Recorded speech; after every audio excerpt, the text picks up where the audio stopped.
I have thoughts.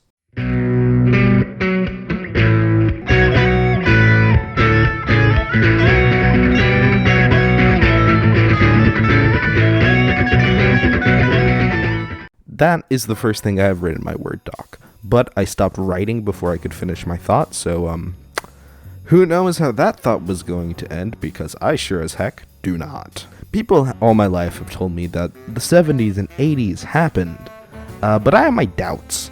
I began having these doubts especially after watching the 80s Top 10 on Disney+.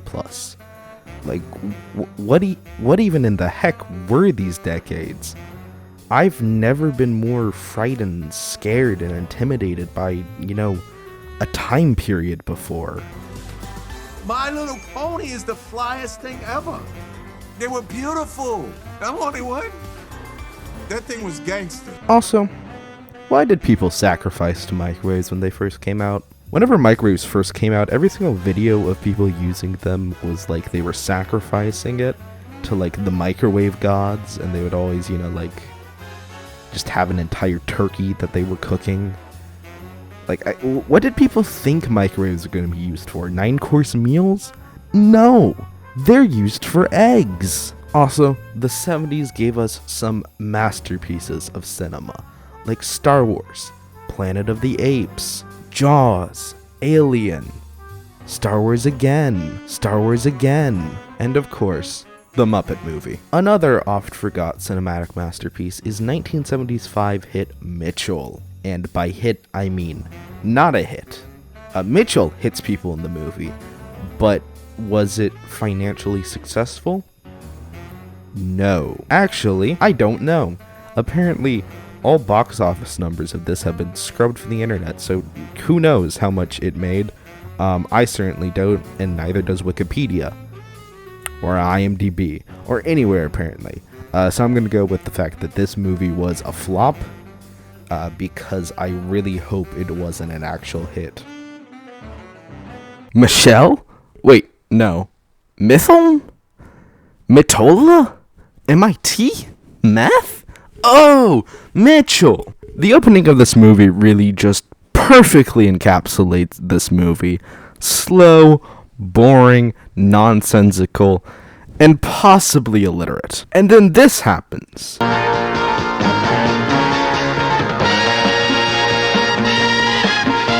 A small scene from the movie running at roughly 0.3 frames per second. Yes, I count it. The action of this movie starts off just so confusingly. So basically, this guy comes to rob a house of a rich trade union lawyer, and then this guy sees the robber, proceeds to walk within about 3 feet of him, runs off to get a gun, then comes to this random door, I guess, he has in the middle of the hallway. Then the robber comes over, and the lawyer lets him see the woman through the door, the woman that the lawyer brought home, and then the lawyer shoots the robber. Hey! I have so many questions. Why not shoot him immediately? Why not shoot him when he comes out and not after he tries to leave? Why is the door even here? What's its purpose in the house? Just in case you want to close off that random room? Because I gotta assume it wasn't built with the intention of being a gun room. I mean, maybe it was, but I feel like that's not something houses have. They're rich, maybe. I don't know. The 70s was a weird time. Looks like one of those wetbacks. He ran into that wall, pulled a gun from my gun rack. Fortunately, I got to another gun sooner. He grabbed that coat. I had no choice. I had to shoot him. Why even cover this up? He broke into your house. Just say you saw a flashlight, which is true. Noticed a robber in your gun room, also true. And then you shot him thinking he had a gun. Just say that. There's no need for this weird elaborate cover-up. Or shoot him as he came out of the room and say you thought you saw a gun. This guy could have told the police so many things and gotten away fine, and he just didn't for some reason. When we meet our Lumpy hero, by the way, if you don't know why I'm calling him Lumpy, it's a quote from the Out Film Guide, and I find it very funny. So our hero is in the back of a police cruiser. Now, if you're like me, you would assume, oh, that's a criminal. He's clearly been arrested. Why else would someone ride in the back of a police cruiser? No, it's a plainclothes police officer who is on patrol with regular officers? I guess? Why would he even be here? He gets a car later. He can drive. Was there not enough money in the budget to let Mitchell get his own car? Like he does later? My headcanon is that Mitchell was having trouble sleeping, so he asked a random cruiser to drive him around town until he fell asleep. Which he did. He is asleep when the scene starts. Wait, if Mitchell is in the back of the cruiser, what would happen if they arrested someone? Because there'd be no room for them back there. Because Mitchell's back there. Why is Mitchell there? Apologies if you hear intermittent jingling. My cat has a toy, and I can't make her stop. What's your name? Mitchell. What's yours? Well, fine. Why did she ask for his name?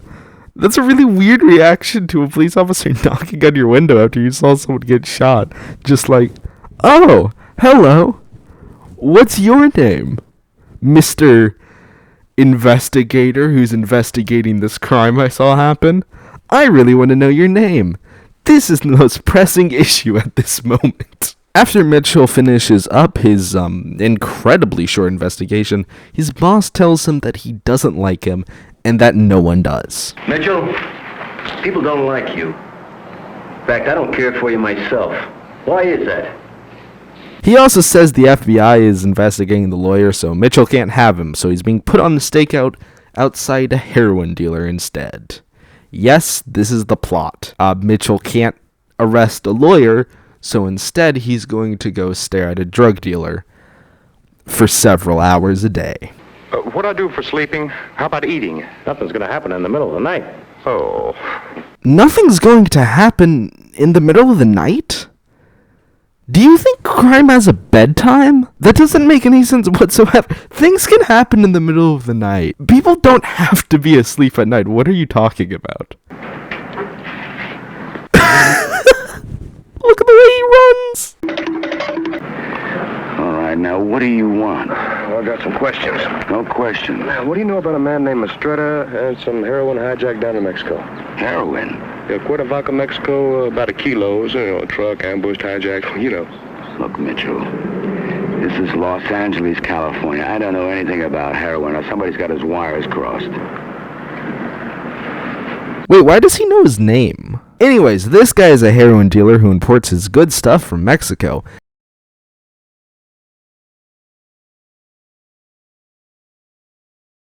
And Mitchell's trying to bust him for bringing in stolen heroin. I don't know why there's such an emphasis on the fact that the guy is bringing in stolen goods. Import-export of stolen merchandise. That is Cummings' big scene. This week, it's a big heroin hijack. Comes out of Mexico. A kilo. Full kilo. Now, that's $2 million.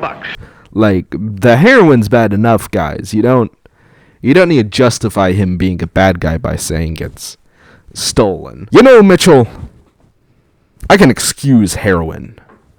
But thievery? Now that goes too far.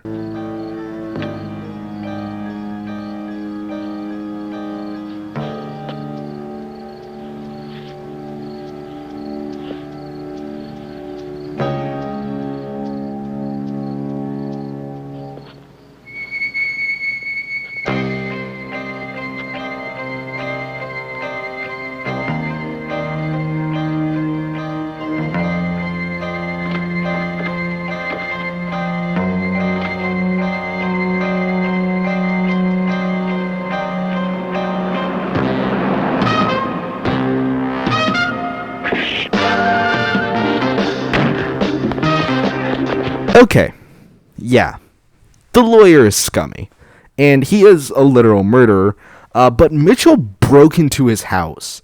Mitchell is not the good guy here. So now things get a little weird. I'm mostly going to skip over this for a few reasons. Firstly, I don't know if YouTube allows such explicit content. This is a hooker, by the way. Second, I don't want to. It's really weird and goes on for far too long. And thirdly, my abuelita watches these videos, so I don't want to expose her to that. Anyways, few funny moments here. Watch this pan across the woman's gorgeous body, but it's completely covered by a massive shapeless coat, so what is even the point of the shot?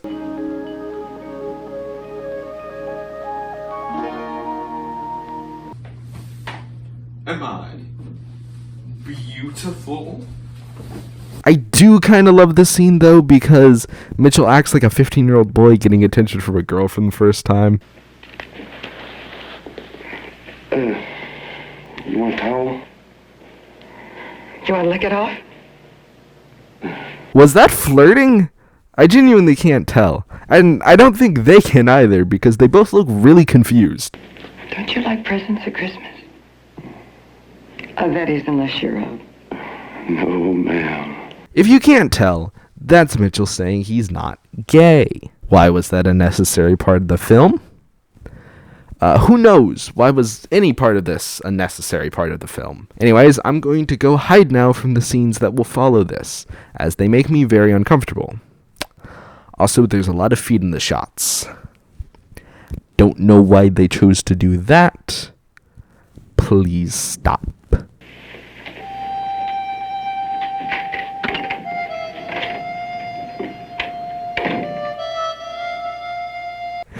Why is the music so sad? Whoever scored this is a comedic genius, by the way.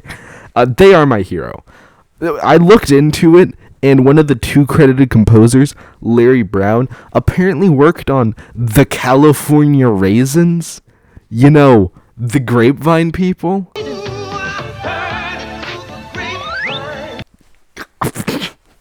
You know, they're very similar once you start to think about it. Both Mitchell and the Grapevine people are... I can't think of a joke. Anyways, Mitchell and the heroin dealer. By the way, I don't know if you can tell, but I don't know any of these characters' names. Just muck about in general. I know it seems like I'm going to be cutting out a lot of important scenes in context to make the story make more sense. I promise you, I'm not. I am cutting out a lot, but it's because it's all boring nonsense, and it doesn't add anything.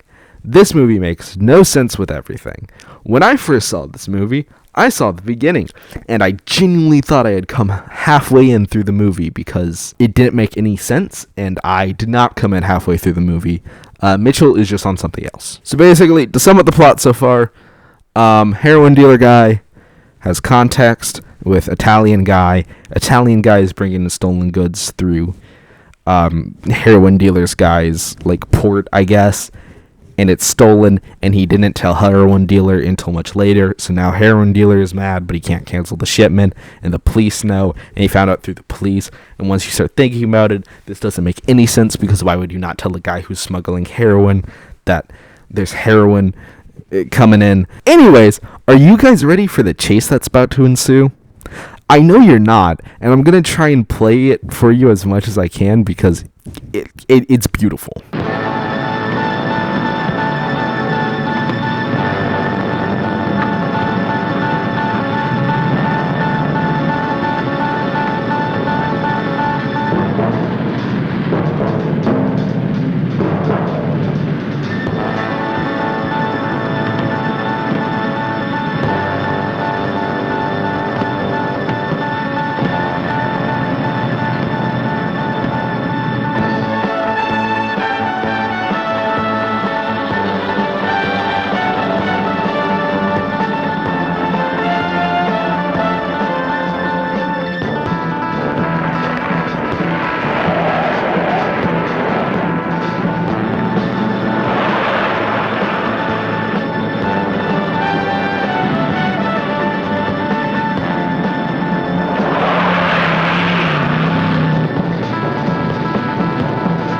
It's so good. The way the car is clearly barely making over 20 miles per hour for most of the chase. The way you can see the semi-truck is clearly outpacing them in the opening. And they have to jump cut away so you don't see Mitchell being nearly run off the road by the semi-truck. It's so amazing. It's also the only car chase I've ever seen which features a turn signal. If you were to tune into this scene randomly as you had left the room and come back in to start watching the movie again like I had, you would not be able to tell who was in which car. It cuts so weirdly and there's like no tension. I genuinely thought the old guy was driving with Mitchell when I first saw this movie. The way this car chase is shot is just so perfectly underwhelming and confusing. I love it. This is my favorite car chase I've ever seen. They do not break 20 miles per hour. So this scene I'm only showing you because one, ow! It's Mitchell. That old Mustang you asked about, we have the details.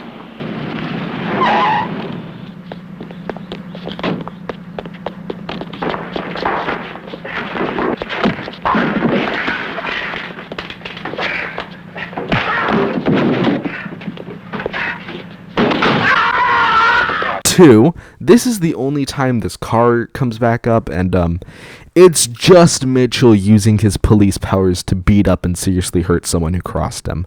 Again, Mitchell is not a hero. By now, Mitchell is trying to take down both his targets, but is also kind of working with the heroin smuggler, and Mitchell's boss asked him to get some people following the heroin dealer into custody. Also, his boss steals his cookie. Honestly, this boss is kind of worse than Mitchell. I don't know how the cops are supposed to be the good guys in this movie. They're all just kind of awful people. This is one of the single greatest scenes ever. Just watch.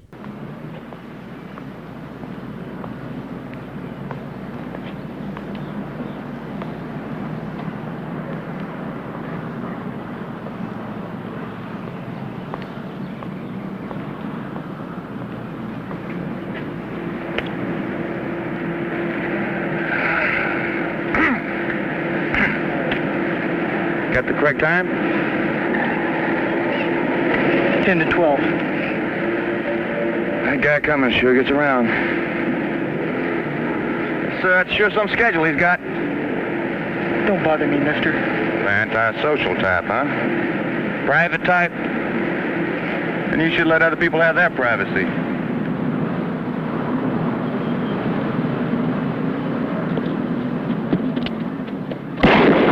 The scene still baffles me. How did he know that that guy was gonna, like, assassinate the heroin dealer? I don't even know if that's what he was going to do, to be honest. It's why I assume the gun falls out, but he never actually tries to assassinate him, so maybe he was just following him and watching. So if that's true, basically, Mitchell walked up to a guy, harassed him, and when asked to be left alone, Mitchell intimidated the guy into running away and then shot him so that he could book him for more than 2 weeks.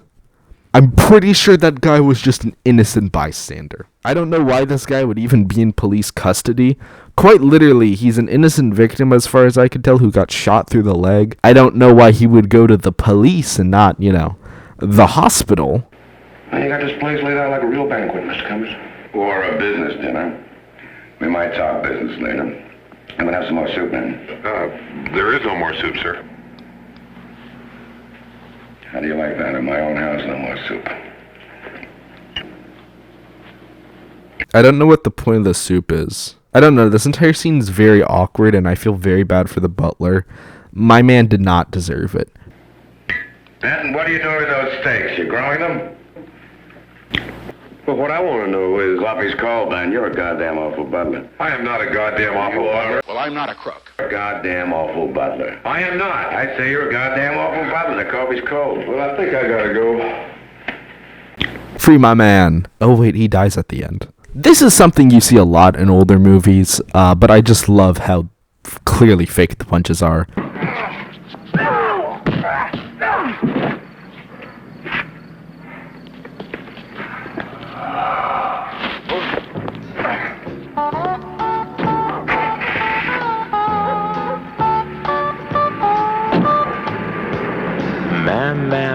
Also, again, the comedic timing of this theme song. Anyways, the next 3 minutes is just Mitchell and his lady friend, you know, performing the woman's job. And it's uncomfortable. And there's a lot of feet. Anyways, I'ma move on. This is by far the worst part of the movie, which is saying a lot. And also, he arrests her because she admits to being a bribe, which she is, and he knew. I do not understand Mitchell. I want to buy your services, your voice on the phone in case I need the help of your police department. Let me just write the details of your bribe down, Mr. Cummings. It's subtle, just the way you take it from other people. I don't take bribes. She's too expensive, and you can't afford her on a policeman's salary. Now, somebody's picking up the check. Who could that be? You. Me what? You're picking up the check. No, I don't. I don't pay for your whores, Mitchell. Then who is? You mean you don't know? You're a cop, and you don't know? I like this scene for 3 reasons. One is that Mitchell is corrupt.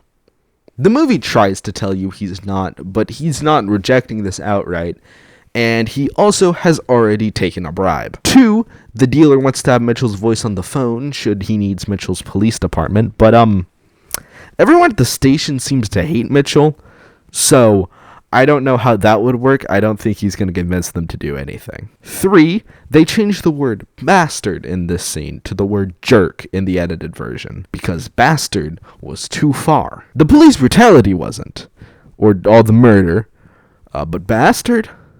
We can't have the children learning that word. That's too far. You know, Mitchell, I can excuse all the crime, but cursing? That's too frickin' far. Anyways, the heroin dealer alongside the lawyer gets tired of Mitchell and they plot to kill him. The rich old guy, the heroin dealer by the way, don't ask me why I randomly started calling him something different, it's not important. The rich old guy basically says that he hopes Mitchell dies so he can get de facto police protection from his business associates because all the cops will be following him then. Which is the single smartest thing anyone has done in this movie. And I don't mean that that's the best thing someone's done from an intellectual standpoint. I mean that is the only good idea in the entire movie. I want you to guess how they decide to kill him.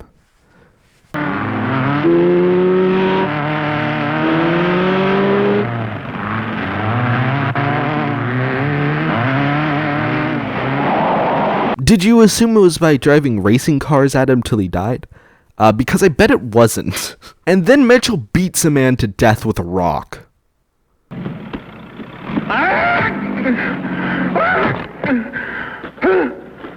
And then he crashes his car into the trade union lawyer's one, and the trade union lawyer dies. In an explosion. You know, the way lawyers do.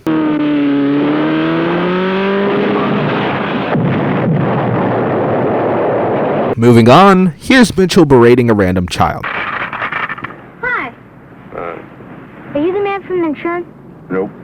You came last night. No. My mother doesn't like you.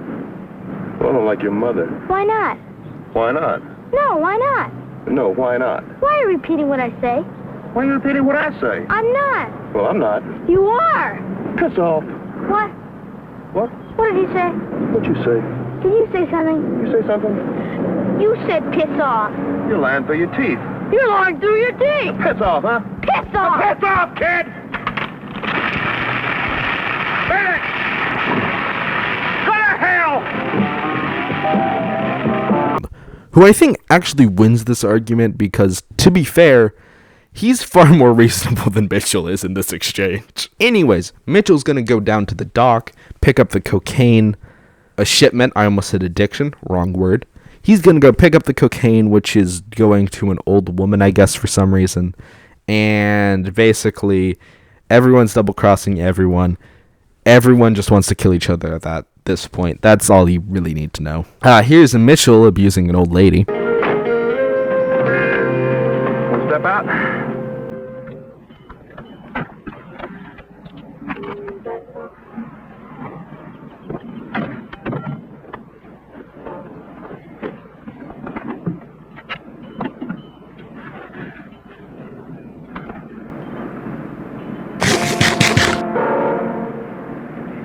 didn't have anything to do with all this. You mean this heroin? Yes.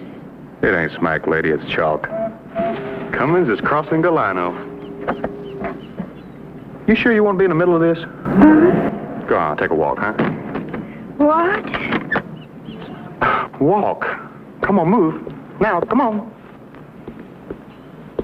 Watch out for traffic. Is she in on the heroin deal? We don't know. Does Mitchell know if she's in on it? Probably not. Furthermore, where is she going?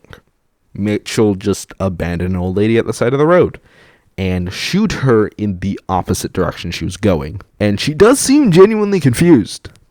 I'm like 90% sure Mitchell just left an old woman to die. This entire scene is, well, not scene. Pretty much the entire ending is just, in general, nonsensical. But check out the nonsense of this scene.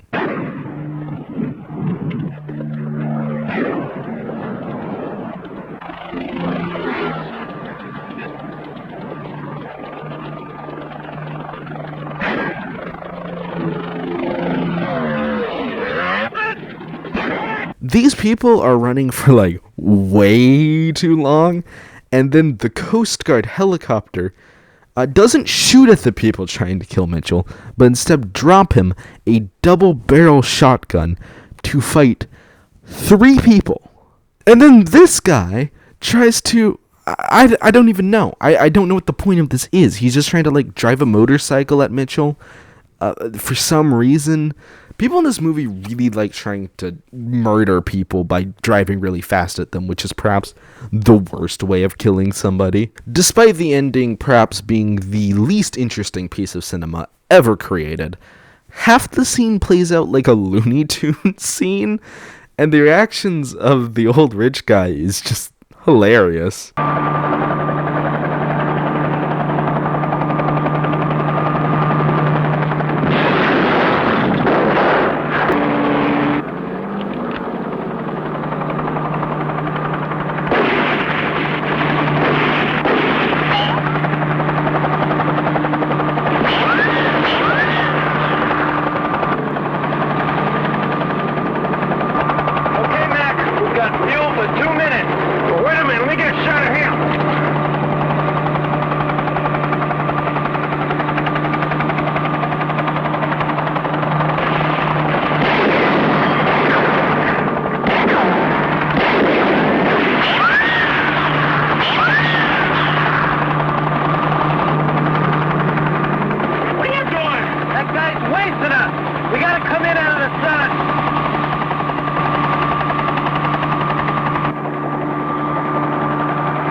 What's going on here? What am I supposed to get from here? So the guy's on a boat. There's 3 sections to the boat. There's the back, the top, and the down. He just came from the down. He can see Mitchell isn't on the back. How on earth does he not know where Mitchell is? There's only one spot Mitchell could be in. He's like, I guess he must have jumped off the boat. Yes. This seems reasonable. All right. Let's get your coat. He's such a super dude, the American dream, like the guys on the movie screen. Why did they give him a theme song? Who looked at this and went, yes, I want this? Well, I guess the girl did, but we don't need to talk about that. So I've noticed a lot of my videos don't seem to have, a point. So I feel I should make a point about my videos, having a point. So, what is the point here? The answer is, I want to point out how dystopic this movie really is. Because it's funny, bad, and at times even fun, but the morals of this movie are so whack. I know Mitchell is supposed to be a cool, suave anti-hero, but more often than not, I found myself rooting for, like, the enemy butler. This man did not deserve half the hate he got in this movie from Mitchell. I wanted to see this butler make a better life for himself. I wanted to see him make it through the movie and come out at the other end a better person. And more often than not, I was rooting for this gentle giant over the lumpy void of charisma that was Mitchell. Mitchell is a criminal. He breaks and enters, shoots a guy for seemingly no reason, contaminates crime scenes, literally kills 3 different people, possibly 5. No, he kills 7 people, and possibly the old lady at the end of the movie. So, like, this is a good guy? And consistently, he just breaks every single rule, you know, holding law enforcement back from becoming their own, like, basically just whatever they want to do club. That was horribly phrased. Mitchell constantly and consistently breaks every single rule governing how law enforcement should work. And he tells a random kid to piss off. He also takes bribes. Mitchell is not a hero. He may be the protagonist of this story, but he is in no way a hero.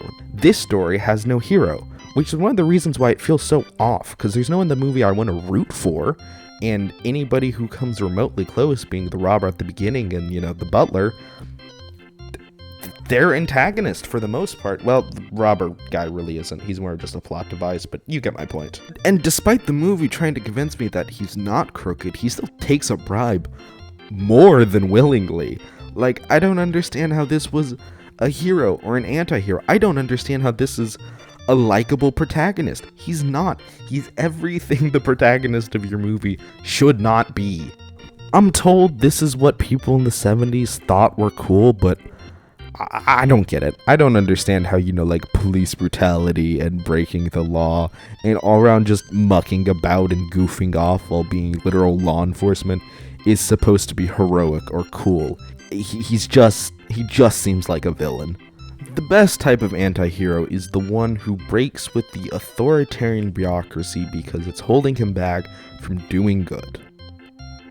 Usually, it's a man who plays by his own rules in pursuit of virtue or goodness. You may not always like the way he gets things done, but in general, you do like what he's doing. Mitchell is instead a buffoon who breaks with authority not because it goes against his moral values, or is holding him back, or is corrupt. He goes against it because he can't think more than 3 seconds in advance, and is so self-centered he'll sabotage an FBI investigation because Mitchell happened to be asleep in the back of a cruiser that got a call about him shooting some random guy. This is our anti-hero. Mitchell as an anti-hero is a man who doesn't try to follow protocol or procedure or the law. He just wants to muck around, jump to wild conclusions, and do whatever he wants to. A great characteristic in an investigator. Mitchell is the archetype of an anti-hero and an anti-authoritarian who doesn't want to break with authority because it's good or he has some goal he wants to achieve outside of it. He is the type of anti-authoritarian who wants to break with the law just because he doesn't think it's very fun. Because he's annoyed that it's holding him back. He ignores all the good stuff because he's just trying to do whatever he wants to do. And, you know, to heck with everything and anybody else. In this instance, I think it's safe to say Mitchell isn't an anti-hero. He's just not a hero. He is a villain for all intents and purposes. Now, I also don't want to be someone who's going to sit here and be like, oh, Mitchell's so problematic. We all know it's problematic, please. And if anyone's going to be, like, radicalized or inspired to break the law, I guess, by Mitchell, I think they have a few more problems they need to work out before they get reformed, so I think we should just move on. I also want to talk a little bit about Mitchell and censorship, because that's just really funny. We've already talked about the bastard to jerk scene, but there's a few other things I want to point out. Since I don't have access to the censored version that was made for TV, I'm gonna have to trust Wikipedia to tell me all the censorship they did. It's a very trusted source. I know, I'm trying my best. The censored version removes all references to the word lay. Instead, they wish to define their relationship as sleeping with, which is perhaps a more descriptive word of what is going on, and therefore more explicit, but pop-off censors, you do you. The conversation between Mitchell and the 10-year-old has also been greatly changed to make it much more family-friendly. For example, Mitchell no longer says piss off and now says buzz off. Alongside this, Mitchell's command for the kid to descend into the pits of Hades has also been completely removed. Now, you might ask, why not just get rid of the scene? It doesn't add anything to the movie, there's really no purpose to it, and even though the movie's, only an hour and a half long, it already feels like I'm watching 3 millennium go by every single time I watch it. Just get rid of it. Make it shorter. It's already pretty short, but just remove it. There's no point to it. Just get rid of it. And I asked that question as well. I was not able to find an answer. I was first introduced to this movie by Mystery Science Theater 3000, which is basically a comedy show based on the premise of ridiculing very bad movies. In fact, it seems most students in Mitchell found it through MST3K. So let's talk about the IMDb page. The IMDb page, with the user reviews, is basically split into 2 camps. One is the people who found it recently through MST3K, and they all basically the same thing. Movie bad, watch it, it's very funny. And the other camp are Mitchell loyalists who argue that they did a misservice to the movie. These people will absolutely die on the hill on the idea that MST3K basically cut down a lot of the movie. These Mitchell loyalists say that the uncut version is a lot better, and that you should really watch the movie yourself to see how bad it really is, and it's not as bad as they seem to portray in there. These people are wrong. If anything, the cut version featured in the comedy show is far better because, again, even though it's only an hour and a half long, this movie feels like 8 millennium. I swear the dinosaurs were alive when I last watched this movie. It feels so long. And also, the Mitchell loyalist will say that it's a better movie, and all their ratings are like 4 stars compared to the other people's 2 stars, and it's like, does it really matter? Are those 2 stars really that big of a difference? Is it worth it? I don't think so, man. If you want to watch Mitchell yourself, which I do highly suggest, although I suggest you only do it with people you're comfortable to watch, not explicit, but pretty explicit nudity with, you can find 2 versions, one legal and one extremely legal. The legal way is through Amazon Prime, and it's really bad. It is so compressed and copied that it's not possible to watch, but it is very painful. It's like a recording of a VHS that's been copied through probably 10 different file versions, and there's one point at the end where it just skips back, and you just have to rewatch part of the movie again, because why not?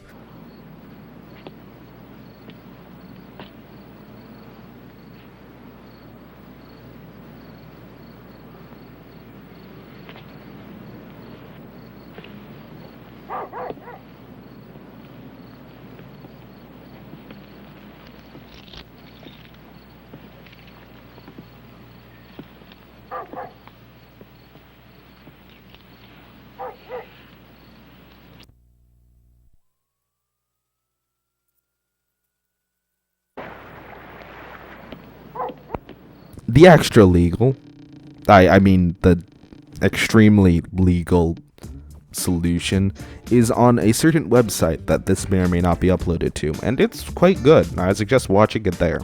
But at the very least, there's one thing I can say about Mitchell. He ain't racist. He refuses to call the Mexican we saw at the beginning a slur.